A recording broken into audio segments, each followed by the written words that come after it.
back here with another update from the polling stations at the RC Primary School. We're joined by Mr. Anthony Mai, the returning officer, who has some updated figures between 11 and 1. Mr. Mai, what's those figures?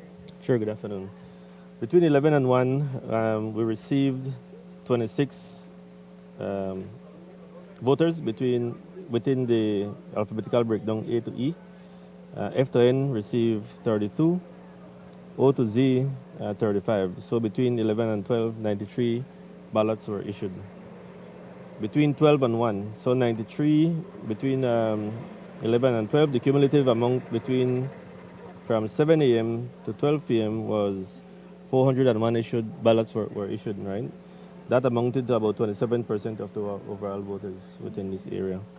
Within the next hour, between 12 to 1, within the breakdown A to E, we received 27 votes. F to N received 17, and O to Z received 37. So between 12 and 1 p.m., 81 persons came in to vote. So currently the total running number is 482, which represents about 33% of the overall voters, right? And just to show some comparison, Mr. Rigo and I were in charge of this electoral division in the general elections. And from the information we have, it suggests that there are more people coming out to vote now at this time, cumulatively, than for the general elections. Oh, wow. Yes. So do you expect to get at least half the voter turnout by the end of the poll, when the polls close? Well, I hope so. Normally in the evening when the sun sets is when, the majority, and when the poll will soon close, when we get majority of the people. So hopefully we definitely meet that threshold and above.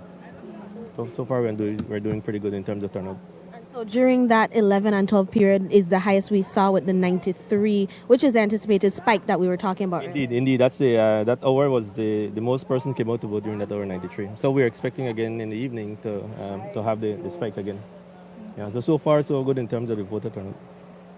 Do you think one of the reasons why, I know we don't like to speculate, one of the reasons why the voter turnout is more than when it's election time, it's because it's a simpler process, you just tick yes or no? I think, well, that has something to do with it, I think, in terms of, getting more people out. There's a lot of other reasons why people would choose to come out to vote for this particular question.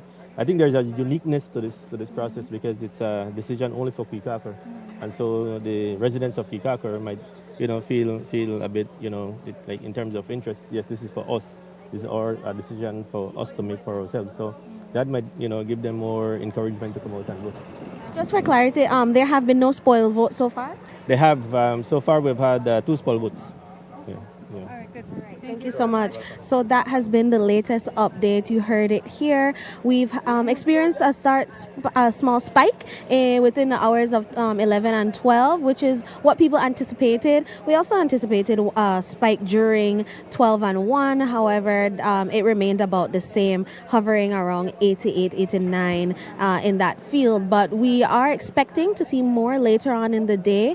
We've now crossed the threshold, and it's gotten to nearly a third of the total voters for this area. So we have yet to see what will be determined. We're not sure if half of the voters will come out. As mentioned by some of the people living in this constituency, a lot of the voters, they live abroad, so they might not be showing up to the polls today, but it's still something we could keep an eye out for. We will be providing more updates later on throughout the day as we continue to monitor the polls and to see who's arriving and checking whether they're voting yes or no, if they're willing to disclose that. But it's something that we'll be providing to you in our updates. You can check on our Facebook, our YouTube, and on our TV as we continue to provide you with the latest coverage.